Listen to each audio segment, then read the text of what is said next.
The Home Secretary is urgently looking into the use of taxis for asylum seekers after the BBC revealed £600 was paid for travel to a medical appointment.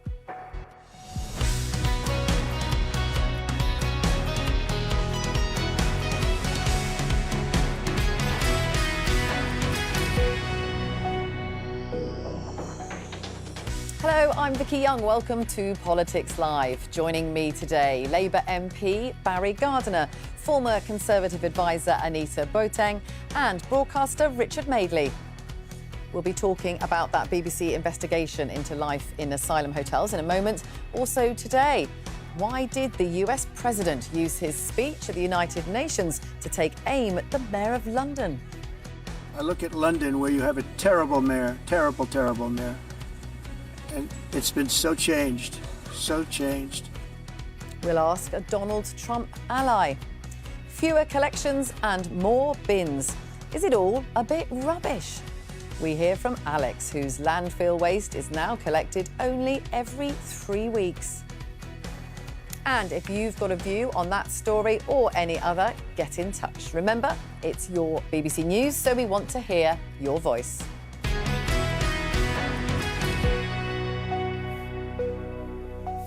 Now, let's take a look at this story, which follows a BBC investigation by my colleague Sue Mitchell. She got very rare access into asylum hotels, speaking to many asylum seekers as well. And she discovered, amongst other things, that hundreds of pounds was at times being spent on journeys to take asylum seekers to medical appointments.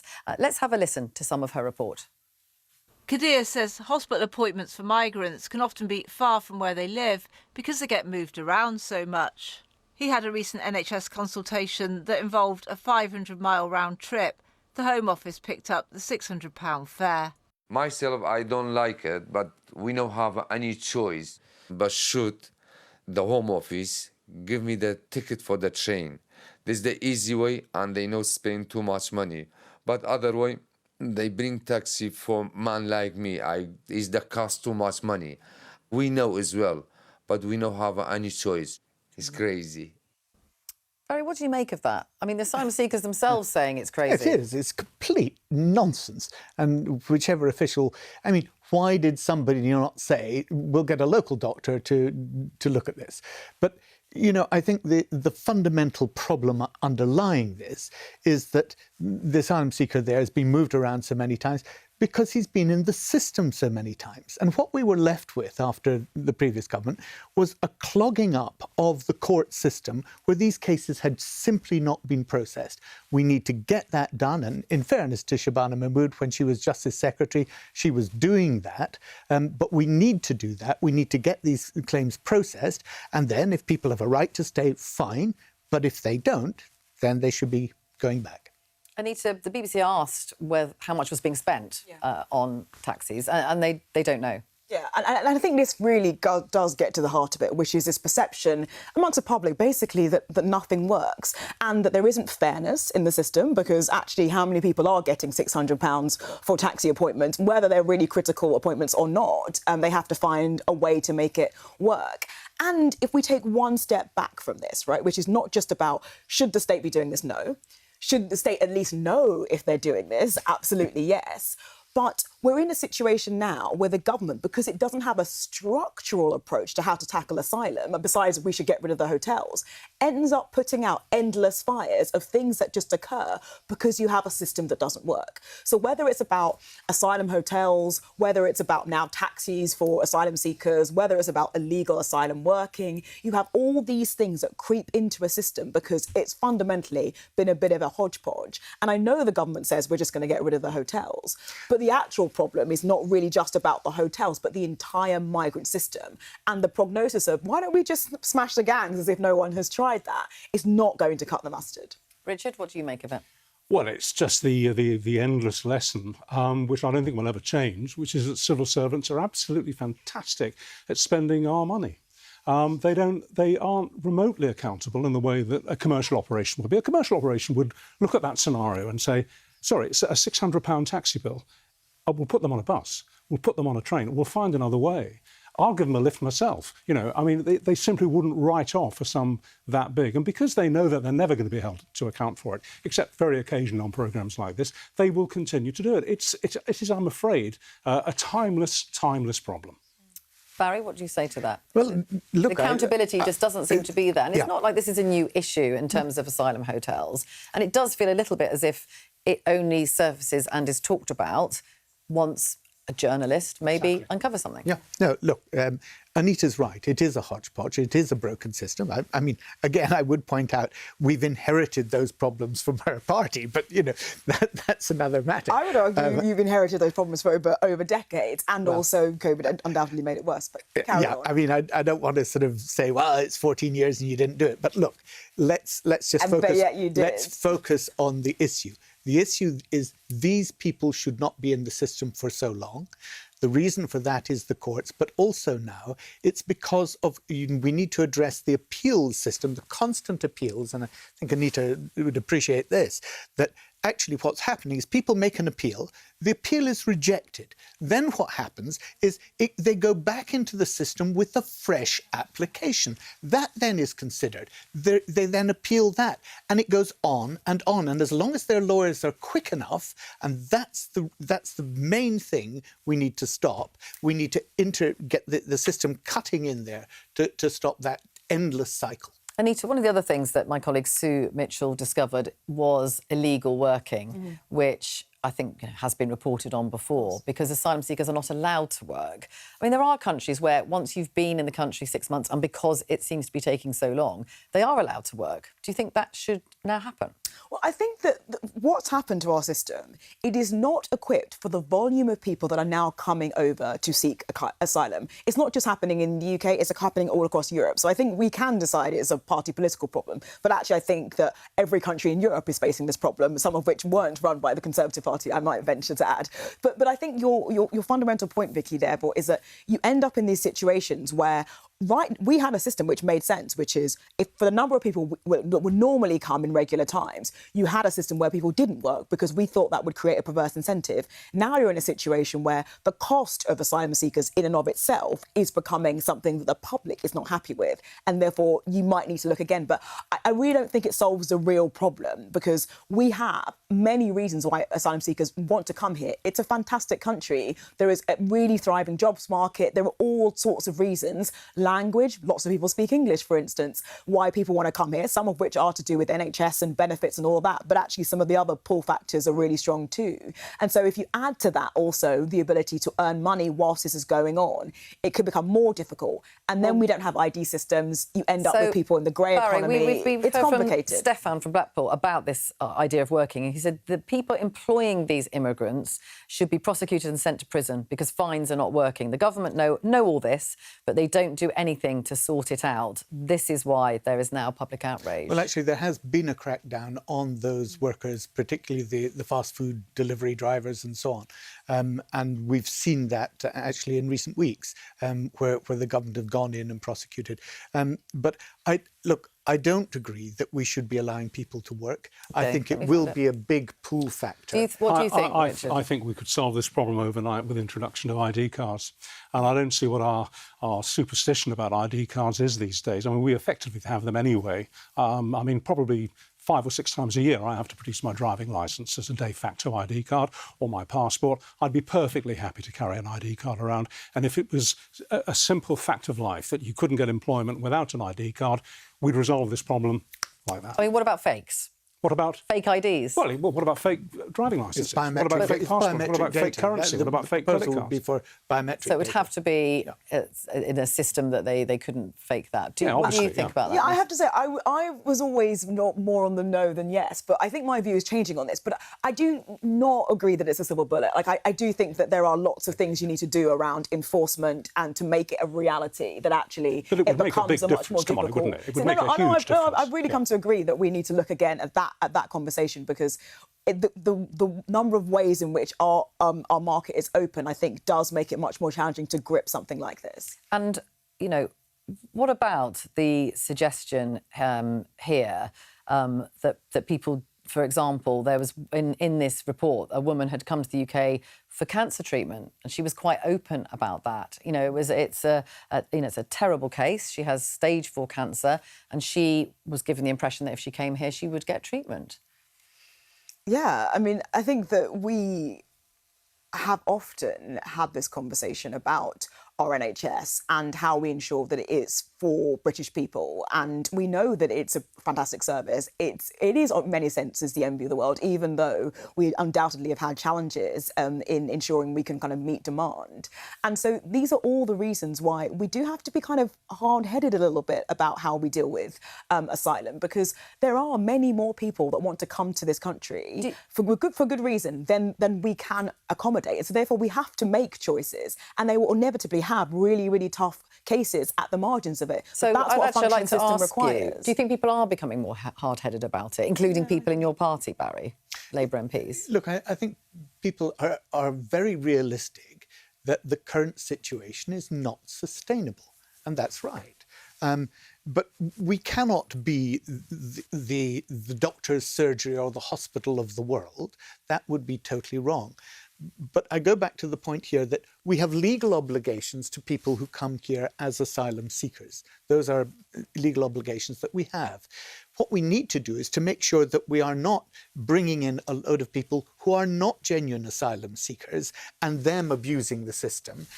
If they are genuine asylum seekers, we need to process them quickly, and then they can get access to what they need. Richard, do you think people are becoming more hard-headed about this? Oh, undoubtedly. I think that generally the public mood has shifted. What I pick up, certainly in the kind of feedback that we get on programmes like Good Morning Britain, and you probably see it here as well, is that people very often preface what they're going to say by saying, I used to welcome immigrants. I used to be very, very open, but I've had enough. Those are the kind of words that they use. I've had enough. I'm out of patience. Oh yeah, I think you can read the room. You can smell the atmosphere here.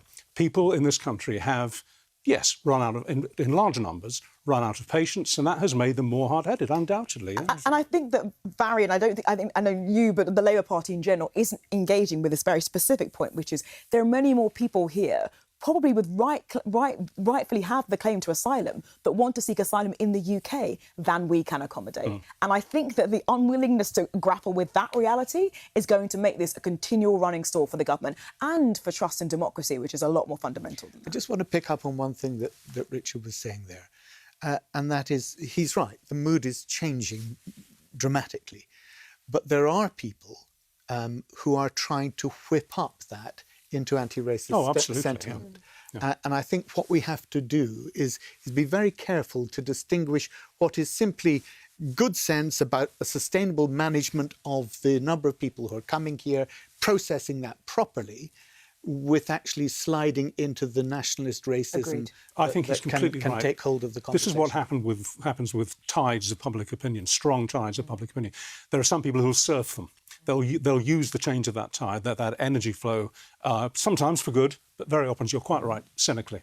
And my frustration is that sometimes, because we don't feel we have solutions to this problem, we go for tough language, which it actually doesn't help in both senses, which says, public, you're right. In fact, I feel this even more strongly than you, but am I going to do something about it? No.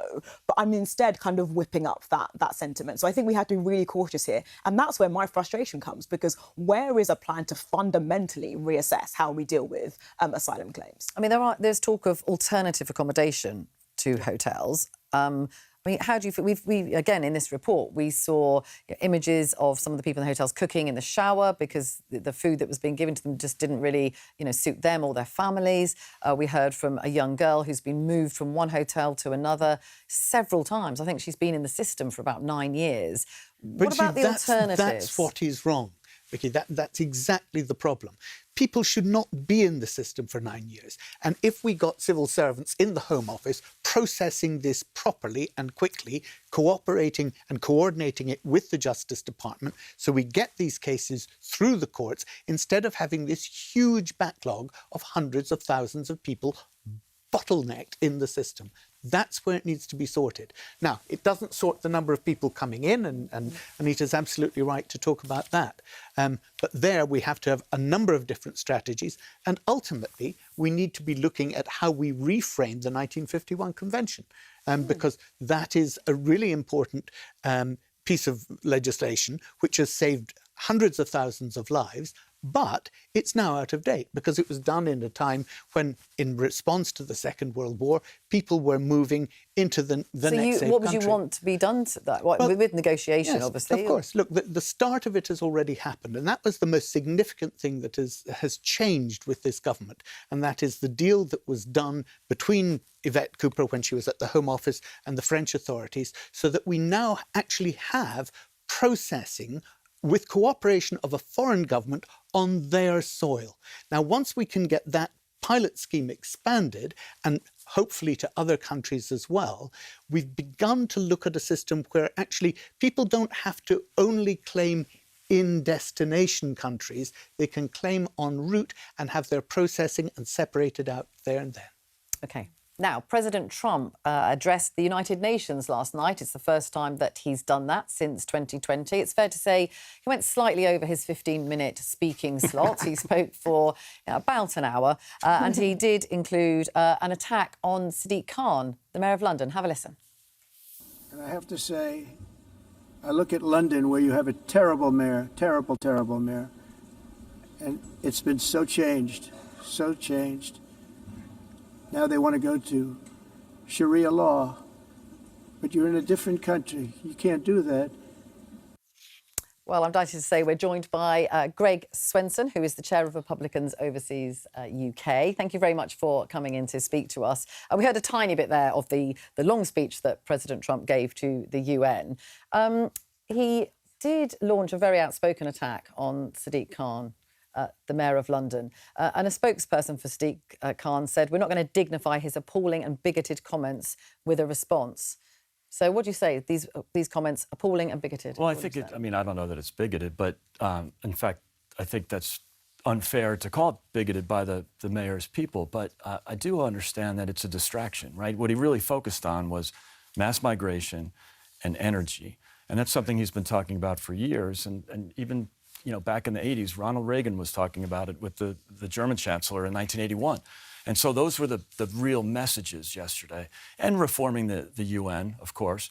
But, I think the Sadiq thing was almost a distraction. Well, he couldn't resist doing it. He's done it before, hasn't he? Because, he's a little angry about what's happening in London. And, he really is fond of the UK. But you spent a lot of time in London. Yeah. I mean, Sharia law, it's not true. What you said isn't true. The president likes hyperbole, and he uses it sometimes to great effect, and sometimes it's a bit uncomfortable. But I do think, in retrospect, it was probably a mistake because there's been too much attention around his comments about Sadiq Khan rather than his comments about mass immigration and energy policy. Barry, you're a London MP. You're a friend of Sadiq Khan's. What did you make of it? Yes, of course. Look, let's be clear about Sharia law. And you say there is no Sharia law in London. We have canon law. That's the Church of England's law. We have halakha for the Jewish community, and there is Sharia law. It's within those communities, and it's a way of settling disputes within the community, right? That there is no distinction there. But the idea that Sharia law has taken over London, everybody is subject to Sharia law, of course, is nonsense, right? Now let's look at the other elements of what the president said. He talked about crime in London. If you look at the figures of homicide and you compare them with New York, homicide in London over the past 5 years has been between 1 and 1.5 per 100,000 population. In New York, it's 4 to 5.5 over the past few years. Yeah, it's a big issue. And that's New York suffers from this much more, and so does Washington D.C. actually. In Chicago, let Greg answer where that. I have a home, and look, that's an issue in the U.S. And again, it goes back to what are the big issues for the people? It's mass migration or illegal migration in the U.S. and here. It's cost of living, which really computes to energy policy, and it's crime, and especially in the big cities. And so those are the things that he's addressing. You know, he did it in Washington. He would like to do it in Chicago. I have a home there. I wish that he would do it in Chicago. So those are big issues that he's addressing. So it's sort of apples and oranges, because the crime rates in American cities have always been much higher than in London, of course. Don't you think it should be physician heal thyself? I think, of course. Focus on Chicago. And that's where the focus is. And that's where it is. Setting aside the Sharia law nonsense. Yeah. I mean, I'm a Londoner born and bred, and it's the first I've heard that I might be living under Sharia law, and I don't think I will somehow. Isn't it incredibly small time for an American president to address the UN about a city mayor in this country? I mean, I can't imagine Kennedy, for example, talking about the London mayor at the time at the UN, or Clinton talking about the London mayor. It's infinitesimally small time. This is a guy with such tiny grudges, and he doesn't have the sensibility or even the sense of embarrassment of what it sounds like when he airs them in a forum like that. Well, how ridiculous it sounds. Yeah, he's a different kind of president. And say that again. Right, and in a good way. He's provocative, he's unconventional. So all the polite diplomacy of past presidents ultimately were failures, right? So, we're addressing energy. Again, Reagan tried it, didn't work. He's addressed it, and I think he's bold in what he says. And so if he does some things that are uncomfortable or some people view as, insensitive, all the better, because I just think that particular case is those things. As I said, it's also fundamentally petty. It's a distraction, petty. And I think sometimes it takes away from the more important things. And when the headline is Sadiq Khan instead of energy policy, migration policies, and those are the things that he spent the rest of the 52 minutes. Should have been 15. I wonder, with that 52 minutes. Yeah. Was it because he commented that not only the escalator, but that the auto cue had broken? Yeah. Is that why he rambled for 52 minutes? No, I think because he didn't have his own speech there. No. He often goes over the time limit. He did it at the convention, and many of us were thinking, please end, because he makes his points, right? So, once you have the sale closed, hang up the phone. Right? And so, no, look, he's, as I said, he's unconventional, but he's getting the message out, and I think it's really important. And he's also very much in tune with the voters. But aren't you accept that some of the things he said here just aren't true, and he's using his position and the world stage, if you like, something like the United Nations, where everyone's listening. There's obviously a lot of issues and conflicts in the world, and he's using it to spout things that aren't true. Well, he uses hyperbole. Sometimes it's useful, sometimes it's not. But he also says what people are thinking. And again, without the details of whether Sharia law is coming to London. But it's not true. He's saying things that aren't true. But he knows that mass migration is a big issue. And I found this in Ireland and here in the UK. When the polls say that mass migration and cost of living are 1 and 2, and the government spends all of their energy policing misinformation and addressing the existential crisis of climate change, a total disconnect. And so what the president is doing is he's listening to the people. And I think you're seeing that with parties on the right that are leading in the polls here in the UK, France, Spain, Where does listening Germany. to the people move into manipulating what people think?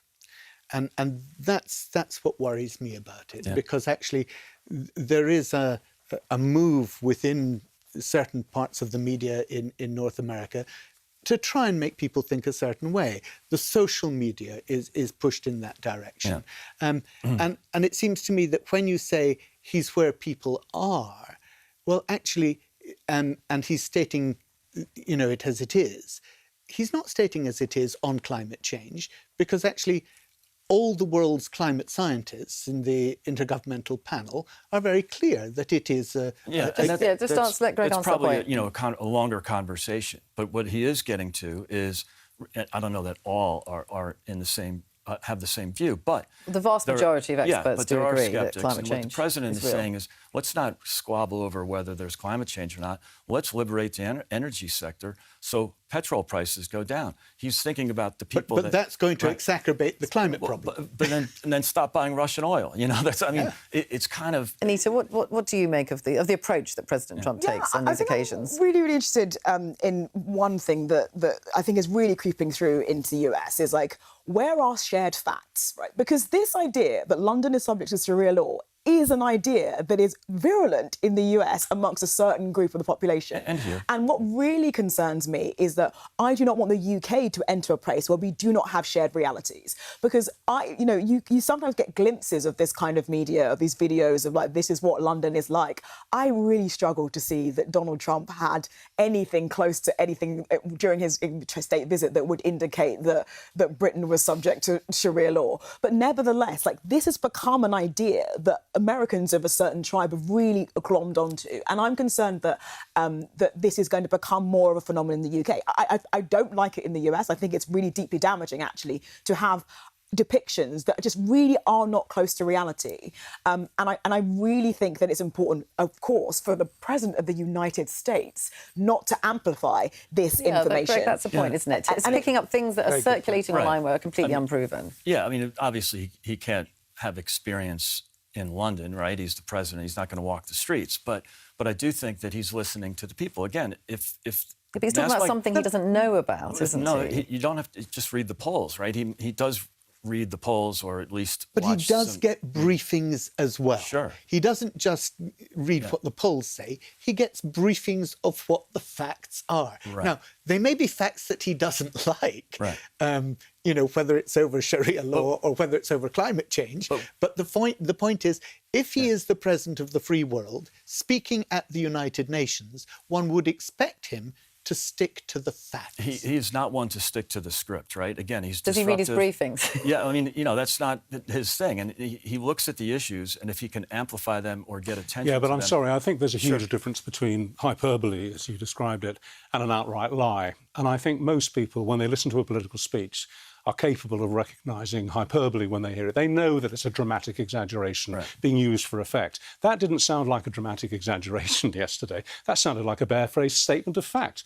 London is about to be taken over by Sharia law. That didn't sound like a hyperbole or dramatic exaggeration to me. And I bet if you went out and did a quick poll in America, Americans, your compatriots who watched that speech, they wouldn't think it was hyperbole. They think the president of the US has just told them that the city that we're broadcasting from today will shortly be under Sharia law. That's what they'll think. I don't think so. I do. Because you go back to the first term where there was this great saying, take him seriously but not literally. I'm not defending his hyperbole or his exaggerations. But again, he looks at the issues that are being ignored by the government and brings attention to them. And if that was the goal, he probably was successful in that. So, look, the energy policies, we can all agree that businesses paying 5 times for electricity in the UK than we pay in the US is a problem. Let's address it. Let's liberate the energy sector. The UK was energy independent only 20 years ago in 2005.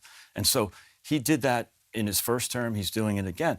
In between, during the Biden years, when he didn't have the influence over voters, or as Barry was pointing out, the voters understood that the border had basically been turned over to the drug and sex trafficking cartels. So I think we can all agree, regardless of the hyperbole, that sex and drug trafficking at the border, especially for young girls, is a bad thing. Let's fix it. And that can be done here. And I think we got that message last week during the state visit, that take a page out of the Trump playbook. You don't have to like him. You don't have to like the hyperbole.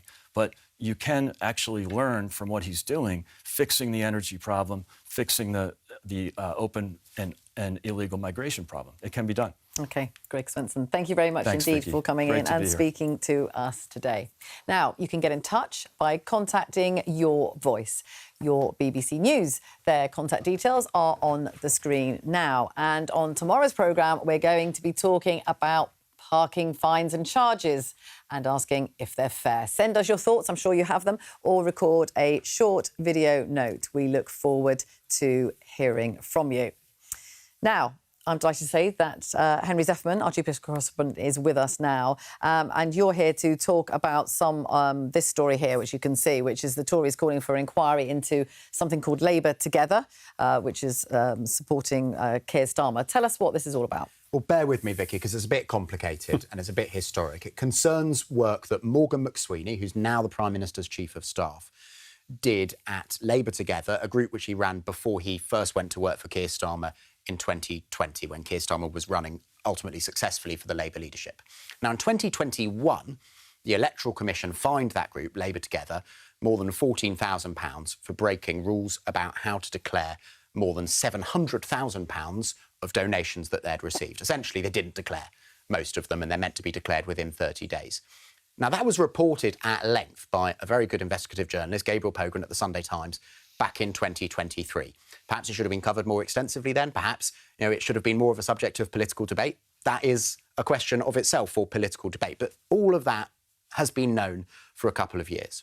The Conservatives are alighting on this now, and they're making a new argument, which is that the donations which weren't declared played a big role fueling Keir Starmer's rise, partly because Labour Together was laying the groundwork to recover, as they would see it, the Labour Party from Jeremy Corbyn, partly because many of those donations, the donors to Labour Together whose donations weren't declared, also donated to Keir Starmer. But Labour say there were no donations from Labour Together to the leadership campaign, and therefore none of this is new, as we've been hearing from Pat McFadden, who's a Cabinet Minister.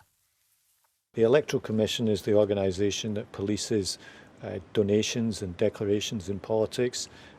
They've said both last night and today that they investigated these things 4 years ago. They've got nothing to add to their statement, and neither have I. I mean, one new thing that the Conservatives do have, which they published yesterday, is an email from Gerald Shamash, now Lord Shamash, a lawyer, to Morgan McSweeney back in 2021 as the Electoral Commission was conducting that investigation. And he was advising Morgan McSweeney on how to deal with their inquiries. He suggested, at great length, that they tell the Electoral Commission that the donations were an admin error. And the Conservatives are saying, well, this shows that they were trying to mislead the Electoral Commission. I mean, it's interesting, but ultimately, as far as I can tell, the Electoral Commission rejected that explanation that it was an admin error. That's why Labour Together got fined so much. So the Electoral Commission are saying, look, we looked at this at great length, we'll look at any new evidence. I think it's a bit hard as it stands to see that the Conservatives might get that new investigation. I mean, in fact, they're even calling for a police investigation. But let's see. Kevin Hollinrake, who's the Conservative Party chairman, is saying more will come today. OK. Henry, thank you for that. And Barry, if I could just ask you, I mean, do you think this is a problem? Is this an issue for Morgan McSweeney and Number 10? I never talk about officials individually. I don't think that's fair because they're not able to answer back. I'm not a member of Labour Together. In fact, I've often thought the name was rather ironic. Look, these things were investigated. The letter from the lawyer, and I've read the transcript of that. I mean, it says his advice is that we must be, as we are being, transparent, and that's absolutely right. Now, why it wasn't declared at the time, I don't know, but I don't see any great advantage to an organisation to say, to pretend that it's got less funding than it has. And if they were doing that, you have to say, well, why? What was the advantage to them?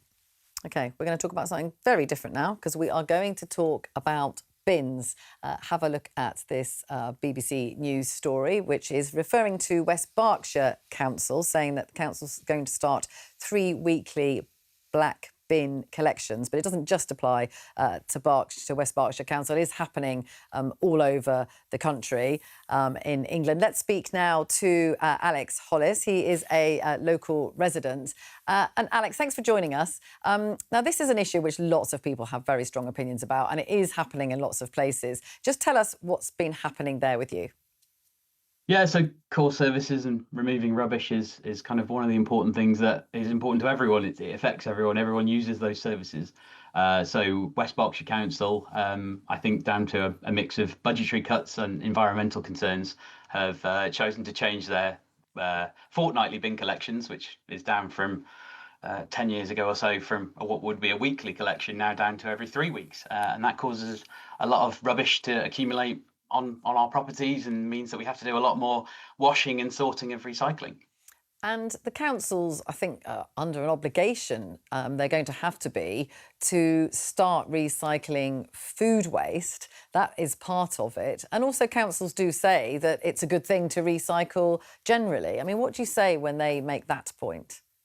I think it's a good aim, and you won't get anyone who argues we shouldn't do more for the environment and we should do more to make sure we are recycling and the things that come into our properties and leave our properties are dealt with properly. But I think what's happening is councils are putting more and more pressure on residents, such as myself, to sort through our recycling. I need a flow chart to put away a muller yogurt now. So this kind of crazy approach we would like more investment into the core services, stop more rubbish coming into our houses, and come up with ways of taking the rubbish away and sorting it out afterwards. But please don't put it onto residents.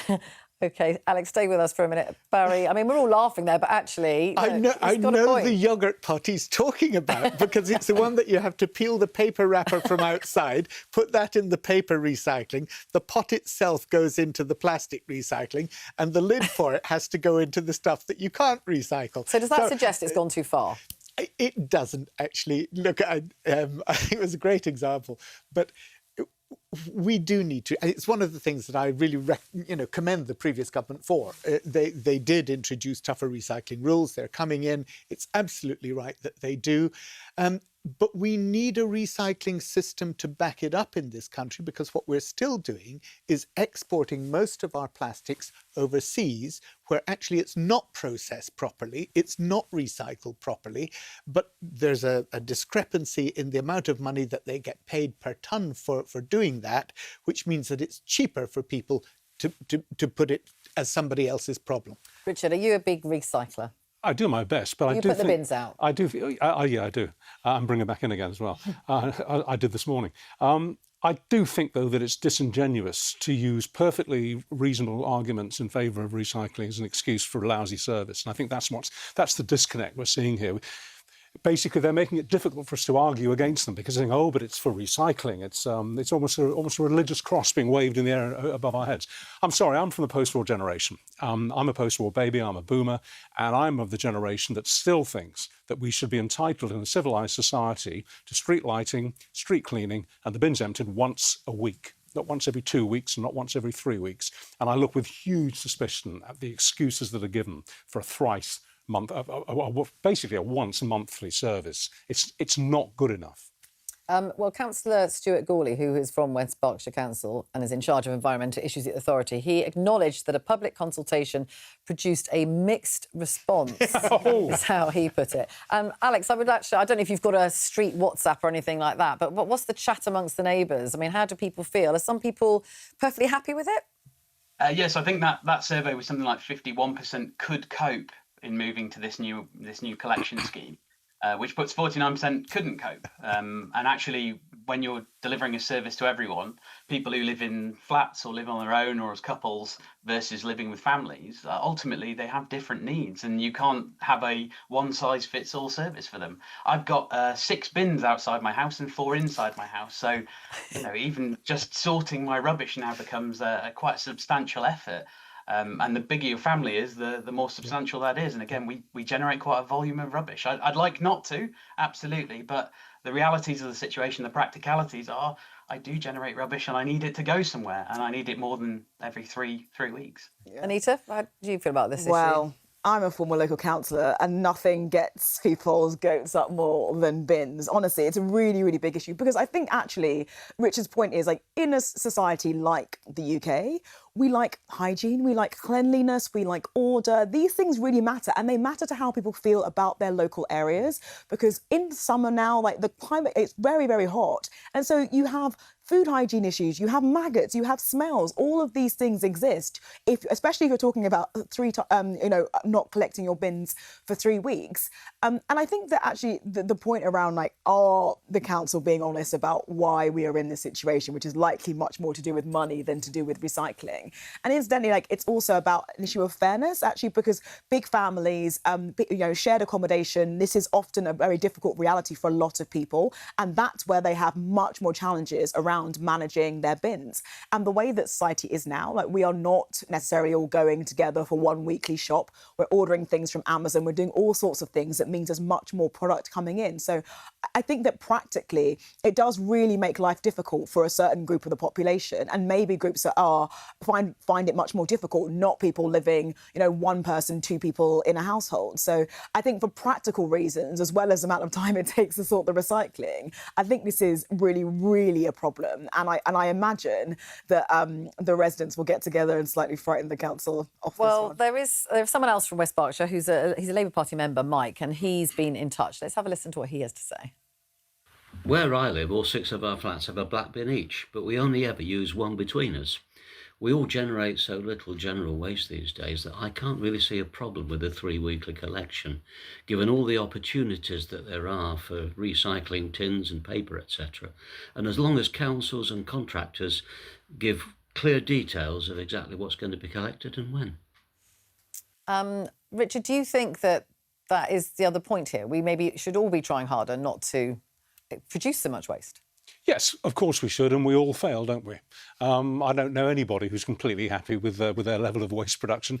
And as, I don't know, I'm kind of mid. and as your contributor said, it's got to go somewhere. It's got to be collected. It's not going to, vanish magically overnight. And you're absolutely right. I mean, for the first time this year that I can remember, we had maggots in our bin. In our business because it was a particularly warm summer. That's a terrible statement, isn't it? It's a real indictment. I think it was the last Conservative government that said that they wanted to do this change of requiring councils to recycle food waste, and that has now been taken on. I mean, are you going to make the case, defend the case for doing more recycling? Look, as I say, I commend the previous government for doing it because actually they are collecting the food waste once a week. That's not being left alive for 3 weeks. So in fairness to West Berkshire, who I don't think are my political flavour council, but I'll defend them on this. They are collecting food waste once a week. It's the plastics and metals that will be taking 2 weeks, and then the third week is for the stuff that's not recyclable. That is the scrimpy plastic bags and stuff like that doesn't get recycled. It's part of the problem. You talked earlier about the fact that actually some of this is taken abroad, where actually they're not. I mean, people know that, don't they? Do you think that's made people much more sceptical about recycling? I don't. I think people, like Richard said, most people generally would say, yes, we should recycle more. But the point is, we need a recycling industry in this country, and we don't have one properly. It's a very poor industry, and that's why we're actually exporting so much of the stuff. We need to create that industry here so that the stuff is getting recycled properly here. Because I mean, there was recent report of the young boy who was killed. There is slave labour, modern slavery labour that's happening in those industries abroad, and we should not be feeding that criminality.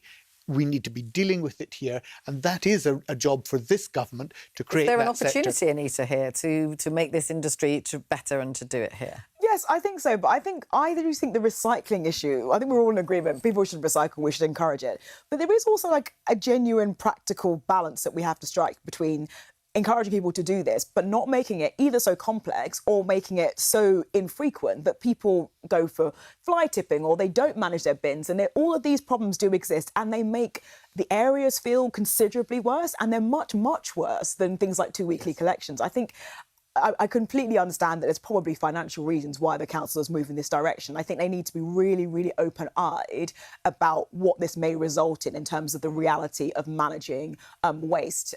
So I don't know. I think you're right about recycling, but I worry that that's actually not what's driving this move. Alex, can I just ask you? Are there any moves to try and put some pressure on the council, or are you just going to have to live with this new part-time job you've got of doing recycling? So yes, bins aren't my livelihood. I'm not going to spend my days campaigning and taking banners out to places to protest.